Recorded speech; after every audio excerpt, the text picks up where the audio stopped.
ગુરુ પૂર્ણિમાના દિવસે આ 5 કામ કરવાનું ભૂલતા નહીં અને છેલ્લું કામ છે એ ગુરુના સાચા અર્થ સાથે જોડાયેલું છે. નમસ્કાર મિત્રો, આપણા સનાતન ધર્મમાં ગુરુ પૂર્ણિમાને ખૂબ જ પવિત્ર દિવસ માનવામાં આવે છે. આ દિવસ માત્ર પૂજા કરવાનો નથી, પરંતુ ગુરુ પ્રત્યે આભાર વ્યક્ત કરવાનો અને પોતાના જીવનને સુધારવાનો દિવસ પણ માનવામાં આવે છે. ધાર્મિક પરંપરા પ્રમાણે ગુરુ પૂર્ણિમાના દિવસે કેટલાક શુભ કાર્ય કરવામાં આવે છે. આજે આપણે એવા 5 કાર્યો વિશે જાણીશું, જેમાંથી તમે કેટલીક વાતો જાણતા હશો, પરંતુ 5મી વાત એવી છે જેનો સાચો અર્થ હજી ઘણા લોકો સમજી શકતા નથી. એટલે વિડીયો અંત સુધી જરૂર જોતા રહેજો. ભાગ 1, ગુરુનું સ્મરણ અને વંદન કરો. ગુરુ પૂર્ણિમાના દિવસે પોતાના ગુરુનું સ્મરણ કરવું ખૂબ જ શુભ માનવામાં આવે છે.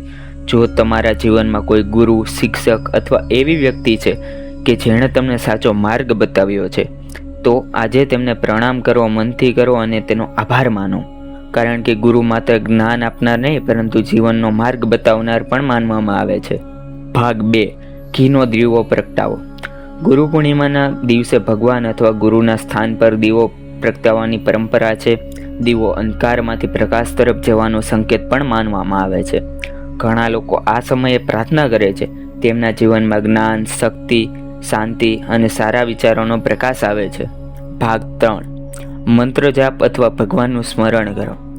જો તમારા ગુરુએ તમને કોઈ મંત્ર આપ્યો હોય તો તેનો જપ કરો, અને જો તમને મંત્ર નથી મળ્યો તો તમારા કોઈ પણ ઈષ્ટદેવ હોય તેનું શ્રદ્ધાથી નામ લેવું, થોડીવાર શાંતિથી ધ્યાન કરો.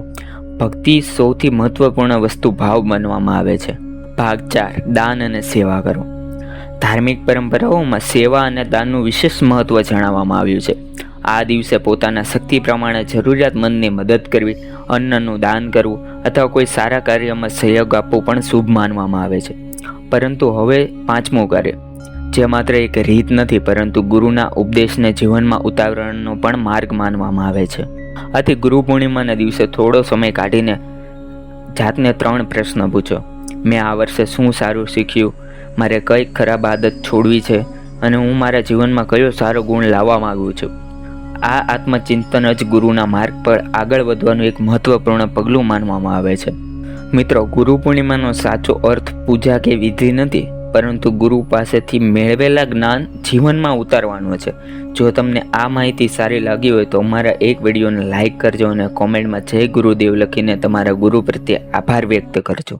અને આવી જ રહસ્યમય અને રસપ્રદ માહિતી માટે ચેનલને સબસ્ક્રાઈબ કરવાનું ભૂલતા નહીં. જય શ્રી કૃષ્ણ. તથ્ય ચેનલથી આપને જય સ્વામિનારાયણ.